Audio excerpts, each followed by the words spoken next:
कि आप कितनी भी विनम्रता से अपनी बात को रखते, लेकिन वो आपकी बात को नहीं सुनता, नकार देता।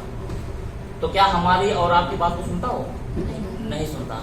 लेकिन हमारे भारत के वो महान पुरुष डॉक्टर सर्वपल्ली राधाकृष्णन जी के अंदर ऐसा शक्ति था, ऐसा स्नेह था कि जब वो रसिया में गए यात्रा के दरमियान, वहां क्रूर जो राजा था, स्टालिन मैंने नाम दिया, ये भाई आवाज से डबल, स्टालिन जो था, स्टालिन से मिले और उनसे कहें कि आपसे कुछ बात कहना है। देखिए ये बात मैं भी नहीं जानता सही है कि गलत है, लेकिन रामधारी सिंह दिनकर, हिंदी में किताब मतलब उनका वो पढ़ते हैं ना, रामधारी सिंह दिनकर, उन्होंने अपनी एक किताब में जिक्र कर दिया है इनका। अब क्या सही है क्या गलत है मैं ज्यादा बात नहीं करूंगा उस पर। तो स्टालिन से जब वो कहें कि मैं आपसे कुछ बात करना चाहता हूँ, कोई बात ना करिए भाई प्लीज। उसी समय ये स्टालिन कहा कि हमें कोई आपकी आवश्यकता नहीं है और मैं आपकी बातों को नहीं सुन सकता हूँ। लेकिन राधा कृष्णन जी मुस्कुरा के अपनी बात को, जो भी कहना था, वो काफी बड़ी चौड़ी लाइन नहीं कहूंगा, वो अपनी बात को कहें। स्टालिन जो है मुस्कुरा उठा तुरंत। अब आप सोच सकते हैं कि राधा कृष्णन के अंदर क्या स्वभाव होगा, कि मतलब वो क्रूर राजा जो किसी की बात को नहीं सुनता था, लेकिन राधा कृष्णन जी जैसे कहते हैं तुरंत वो मुस्कुरा के जो है उनको धन्यवाद दिया और बोला कि वास्तव में आप आदरणीय राधा कृष्णन जी, आप बहुत बड़े विद्वान हैं, बहुत बड़े शिक्षक हैं। आपके अंदर जो कला है वो किसी के अंदर नहीं हो सकती कभी भी आने वाले समय में। ऐसा स्टालिन का कहना था, जो उनका स्टेटमेंट हमने पढ़ा था। ये सब चीजें थी।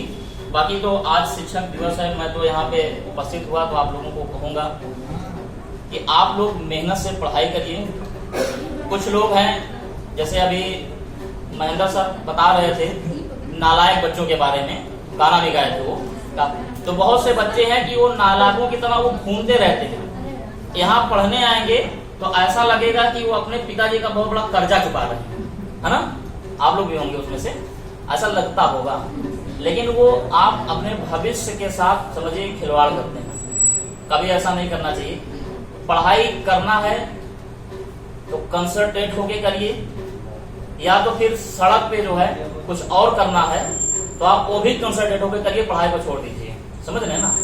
तो इसलिए कहने का मतलब बस इतना है कि जो भी करिए वो लगन से करिए, मन से करिए, क्योंकि बिना संघर्ष के कुछ मिलता ही नहीं।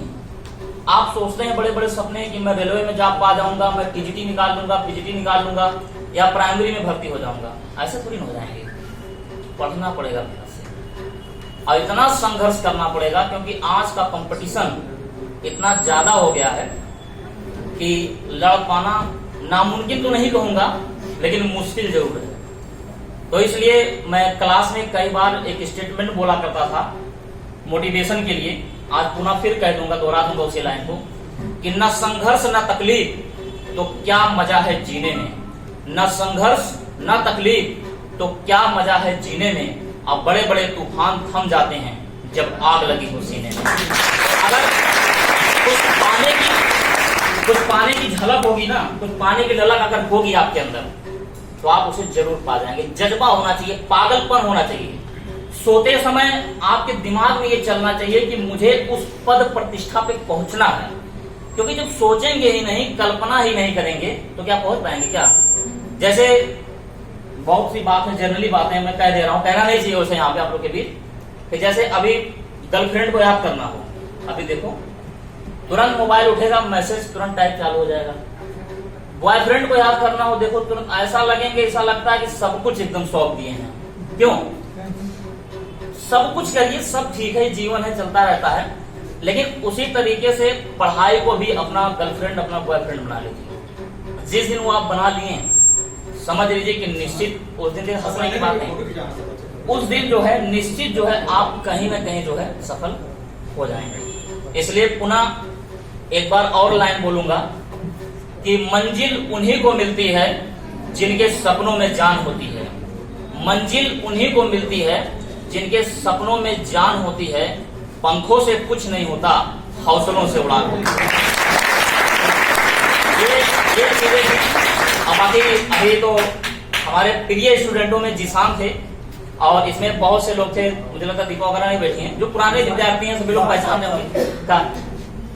सभी लोगों ने यहाँ पे बहुत प्यार दिया है और हम लोगों ने उतना ही कड़ी मेहनत करके जो है पढ़ाए। लेकिन हुआ क्या कि पिछले 1 वर्ष पहले जब जीडी का रिजल्ट आया तो थोड़ा सा तकलीफ हुआ। फिर हमने कुछ दूसरा निर्णय ले लिया कि बाहर जाकर अध्ययन अध्यापन करते हैं। क्या हो